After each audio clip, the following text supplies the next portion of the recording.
All right, we back at it again with another one. And as you can see, I've already pre-sectioned this hair off.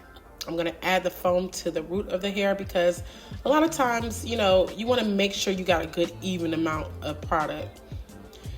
And so that means we want to start at the root and we want to pull that product through. And I'm doing this on dry hair because shrinkage is real. And if you know, you know. She wants her twist to look a little elongated because she's not going to take these out as a fro style. She's actually going to wear these as a style. So I'm sectioning off this hair. And I don't know about you, but baby, I love being in control of the hair. I do not let the hair control me. So I don't care how many clips I need to use. I need to be in control.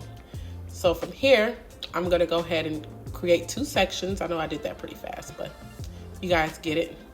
I'm creating some tension at the base because you want that base to give it, nice. You want it to give, okay?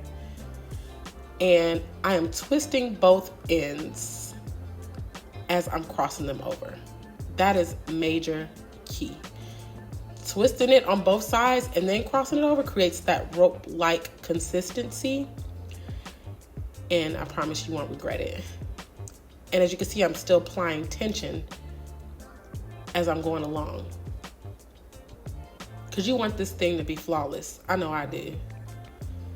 And you might not get it right the first time. It might take a couple practices, but I promise you, this is an easy look.